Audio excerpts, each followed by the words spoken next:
guys? It is your boy Parag. It is day 22 of the hard challenge, and I am off today, so the little, I'm saying everything was a little bit slower. You know what's crazy? I went to bed. I fell asleep at like 12 or like 1, and then I woke up at 6:30. I don't know why. No alarm set.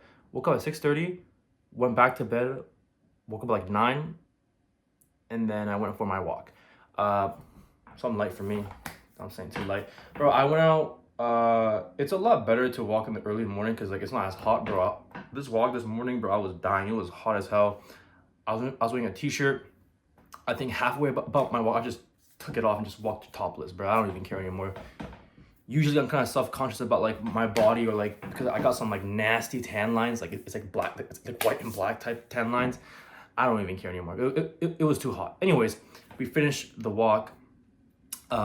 Today's workout, if you want to skip to that, go over there, you know what I'm saying? But let's go over the breakfast. Your boy had scoop and a quarter of some oatmeal, some milk, 1 scoop of protein powder, 1 spoon of peanut butter, coffee beans, because I'm trying to get that caffeine in me, not actually drinking black coffee because I'm not a fan of black coffee.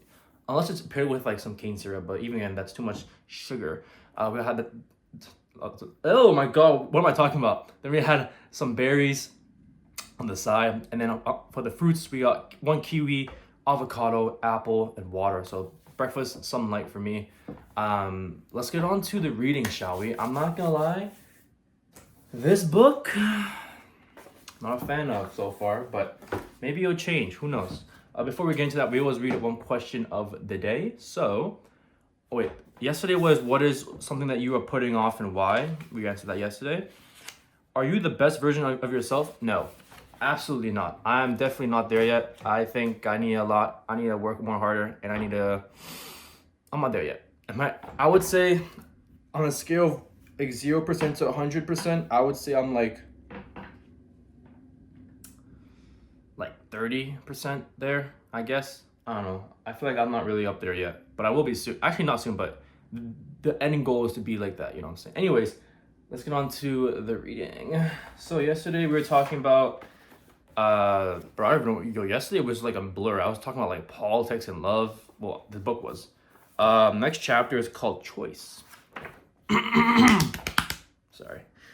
Rather than being, and you're probably wondering why I'm wearing a hat. I wore a hat going on the walk because it's hot as hell. And if I take off this hat, my hair is a mess, so I'm gonna keep the hat on. Anyways, rather than being the expression of raw pagan energy freed by immoral popular cultures, contemporary sexuality is a vector for a number of social forces which undermine the values that animated the struggle for sexual emancipation. Sexuality has become the site of psychological human techniques of technology and the consumer market, which have in common the fact that they both provide a grammar of freedom that organizes and translates desire and interpersonal relations into a sheer matter of individual choice. Choice, sexual, consumer, or emotional, is a chief trope under which the self and the will in liberal politics are organized. To have a modern or late modern self is to exercise choice and to increase the subjective experience of choice. Choice is a trope of selfhood linking freedom to the economic and emotional realms. It is the main modality of subjectivity in the consumer and sexual realms. Choice contains 2 separate ideas. One refers to the supply of goods, namely that something exists objectively in large supply, while the second touches on a property of subjectivity, as when an individual faces an impossibility makes a decision, also called choice. Choice then expresses both a certain organization of the world, which presents itself as a sorted set of possibilities encountered by the subject, in a direct, unmediated way, and an organization of the will into wants, emotions, and desires. A choosing will is a specific kind of deliberative will facing a world that seems to be structured like a market. That is, as a set of abundant possibilities which the subject must seize and choose in order to satisfy and maximize his or her well being, pleasure, or profit. From the standpoint of sociology or of culture, choice represents the best way to understand how the formidable structure of the market translates into cognitive and emotional properties of action. The specific will entailed by a culture of chaos and has a considerably changed under the impact of technology and consumer culture, compelling us to ask sociological questions about the relationship between the economic of desire and traditional social structures. This book explores the following line of argument. Under the aegis of sexual freedom, heterosexual relationships have taken the form of market, the direct encounter of emotional and sexual supply with emotional and sexual demand. Both supply and demand are heavily mediated by objects and spaces of consumption and by technology. Sexual encounters organized as a market are experienced both as a choice and uncertainty, but letting individuals negotiate themselves the conditions of their encounter with only very few regulations or prohibition or prohibit blah, blah, blah. This market form creates a widespread and persuasive cognitive and emotional uncertainty. The concept of the market is not here simply an economic metaphor, but is a social form taken by the sexual encounters that are driven by internet technology and consumer culture. When people meet on an open market, they meet each other directly with no or little human mediators. They do it through technologies. I'm guessing that's like talking about some like dating apps that aim at increasing the efficiency of the search for a mate. Yeah, the dating apps. They do it using scripts of exchange, time efficiency, hedonic calculus, and comparative mindset, all characteristics of advanced capitalism exchanged. A market is open-ended in the sense that it is a social form governed by supply and demand, themselves structured by social networks and social positions of actors. Sexual exchange located on a market leaves women in an ambient position. At one empowered and demeaned through their sexuality, an ambivalence that points to the ways in which consumer capitalism works through empowerment. The nexus of sexual freedom, consumer, cultural technology, and a still powerful male domination in the sexual arena undermines the possibility of entering and forming what had been the main social form assumed by the market and marriage, namely the contract. Leaving relationships, being unable or unwilling to enter a relationship, moving from one relationship to another, what I put under the broad term of unloving, are part and parcel of this new market form taken by sexual relationships. These difficulties and uncertainties carry over the very institution of marriage. Unloving is the signpost of a new form of subjectivity in which choice is exercised both positively and negatively. Okay. Unloving then is once a form of subjectivity, who we are and how we behave, and a social process that reflects the profound impact of capitalism on social relationships. As sociologists Wolfgang Schick, what is his name?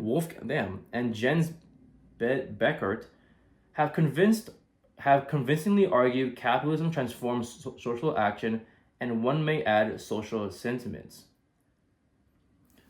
I get what they're trying to say when it comes to like the choice and how it comes to like dating apps, blah blah. But one thing that I'm not getting is how they're always bringing it back to like politics, bro. Like I'm not. Anyways, in War and Peace, the hero Pierre, bro, I don't even know how to say his last name, bro. I'm sorry. Meets Prince Andrew, who inquires him about, well, have you at least decided on anything? Are you going to be a guardsman or a diplomat? Asks Prince Andrew after a momentary silence. Choice is his formulation, is an alternate between two clear options, known to the person who must make a choice and to the outside observer. It is an act that has an unmistakably boundaries to choose, and one option is necessary to exclude the other. Moreover, Prince Andrew's question assumes what many economists and physiologists have claimed, namely the choice in a matter of personal preference and of information. For Pierre to choose his profession, he simply needs to exercise the capacity to know and heriticize his own preferences, to figure out if he prefers the art of war or the art of diplomacy. Two neat and clearly different options.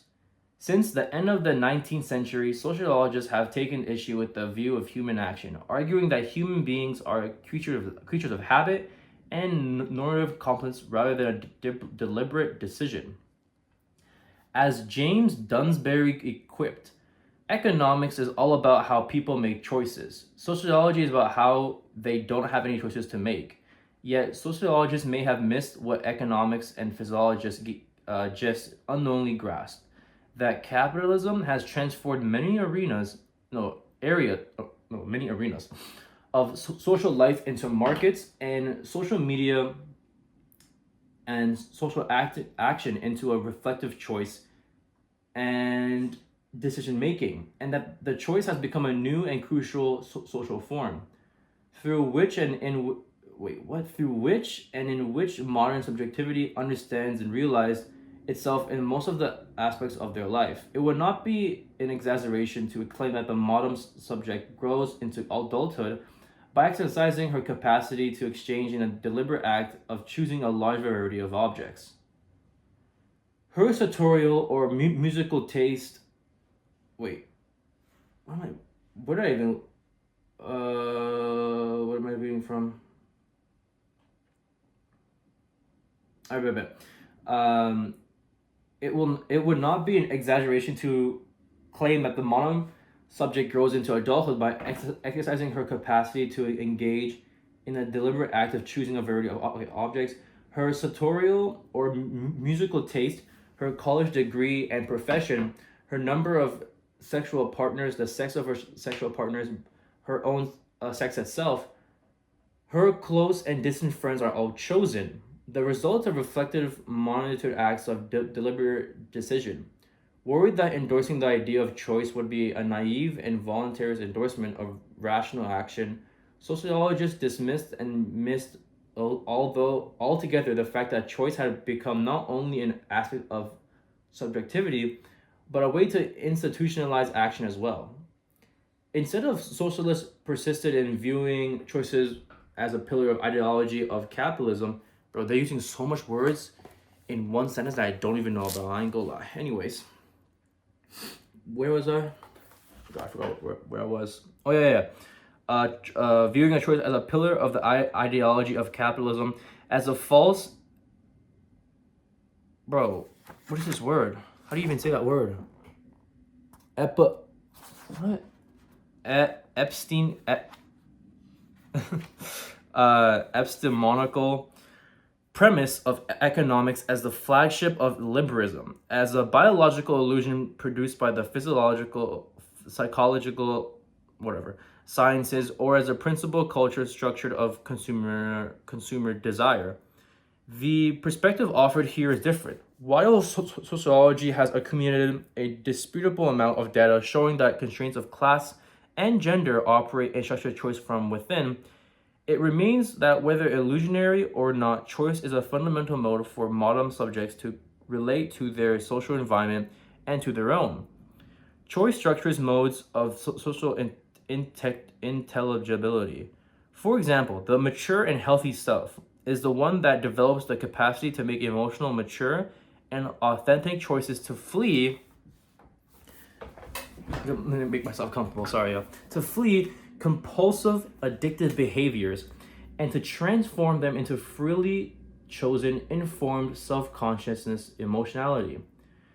Feminism presented itself as a politics of choice. In her official site, Stephen Meyer, the author of the worldwide best-selling series Twilight, that's her, shit, I didn't know that, put in succinctly, the foundation of feminism is the foundation of feminism is this: being able to choose. The core of anti-feminism is, conversely, telling a woman she can't do something because she's a woman, taking any choice away from her, specifically of her gender.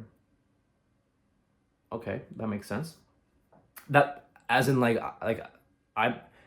not agree. Well, I mean, I agree. Whoa, okay, it's getting kind of controversial. I was just saying, like, I agree with the definition. Like, it makes sense. Okay, because like, you can't really like, if a girl wants to be a doctor and you're like, nah, yeah, you can't be a doctor because you're a girl. Like that. Like, come on, guys, come on. Anyways, let's just scurry away from this topic. Pro-choice. I've heard that a lot on Twitter. Pro-choice is the nickname of one that most important strands of feminist movements. Bless you, mom. My mom sneezed. Y'all about to say bless you as well. Okay, so consumer culture, arguably the fulcrum of the modern identity, is the best, most axiomatic on the increasant practice of comparison and old choice. Even if the choices are in practice limited and determined, it remains that a good chunk of modern lives are experienced and stylized as a result of a subjective choice. A fact that changes in a significant way how people shape and experience their own subjectivity. Choice then is a major cultural story of modern people. If choice has become the main vector of subjectivity in the very institution of marriage, work, consumption, or politics, how people enter and feel as members of these institutions, it must become a category worthy of sociological inquiry in itself, a form of action in its own right shot through the cultural frames, the most prominent of which are freedom and autonomy. Institutionalized freedom produces a quasi-endless set of possibilities in the realm of consumption, ideas, taste, and relationships, and compels the self to perform and enact its self-definition through myriad acts of choice that have different and definitive cognitive and emotional styles. Okay. Thus, choice is not only a widespread ideology, as Renata Seixo has showed us as well, but a real concrete effect of the institutionalization of autonomy in the most social institute. Bro, they're using so much big words. I don't know if y'all following along with me right now, but like, bro, I'm like, okay, whatever. And in political movements, choice is a practical relation one has to oneself, where one aims to live according to one's true and ideal self by transcending and overcoming the determinism of class, age, or gender. Under the influence of economic thought, we have been mostly interested in the positive acts of choice, what is called decision making, but we have let slip from our attention a far more significant aspect of choice, namely negative choice, the rejection, avoidance, or withdrawal from commitments, entanglements, and a relationship in the name of freedom and self-realization. Last page. The intellectual,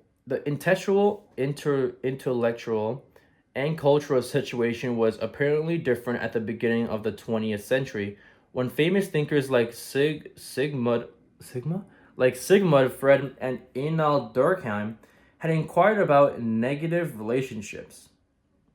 Freud, under the heading of the death instinct, and Durkheim under that of anomie, in 1920, in an essay known as Beyond the Pleasure of Principle, Freud confronted the compulsion to repeat and rehearse distressing experiences, a repetition that could lead to self-destruction of the subject, to the impossibility of he or she entering or maintaining a relationship. Early in 1897, Durkheim had published the founding text of sociology, Suicide, which may be viewed as an inquiry into negative relations, in a sociology in reverse, that is, into the undoing of social membership. Both Freud and Durkheim have seized at once to two conflicting principles: sociality and anti-sociality, as coexistence and contagious. I continue in their footsteps, however, without viewing anti-socialism in essential terms. Instead, I explore negative sociality as an expression of complementary ideologies of freedom, of technologies of choice, and of advanced consumerism capitalism. In fact, as a part and parcel of the symbolic imaginary deployed by capitalism and neoliberal sexual subjectivity, negative sociability is not experienced as a negative mental state, but rather as what Gunther and is called self-assertive freedom. A freedom in which the self affirms itself by negating or ignoring others. Self-assertive freedom is perhaps the most prevalent form of freedom in personal relationships, and as I show, presents all the moralities and presents all the moral ambiguities of freedom in the institutional heterosexuality. Okay, so that was a chapter for today. I ain't gonna lie, I was like kind of following along until they started mentioning politics and about the past, but from what I'm getting here is that like I feel like choices, I don't know, they're talking about some choices, like different choices of like different choices. Okay, I don't know what I'm talking about. Anyway, guys, that was the reading section for today. It's time for the workout. Peace. Okay, back day. We got some pull-ups. I did 4, unfortunately. Pretty weak on that department. Still need to improve. Now we're doing some dumbbell rows. I think it's better to do flat bench. I'm not gonna lie. I think next time I do it, like next back day, I'm gonna do flat bench. This way I like it. It's nice, but I need to work more on my lower lats, not my upper lats. You know what I'm saying? We're doing some trap raises. Gotta make sure that I'm looking kind of decent. Yo, I kind of look kind of good from the. Yo, I kind of look kind of sexy. Hold up. But hey, we're doing traps on the left arm as well. Honestly, felt pretty good about the workout. I showered too, so I feel crispy. And now we're ending off with some lower back. Bro, if you guys have any recommendations when it comes to back knee, please let me know, because I got a lot of it. And boom, picture of the day. I'm looking kind of fresh. Damn, my big ass pimple on my nose. It's like it's flat now. Like a pimple is flat, but like the scar is still there. It's like it looks like I got a mole like on my nose. But anyways, hey, that's the workout for today. Let's go on to the lunch. Okay, and for lunch we had a little bowl of some quinoa salad and some beef chili.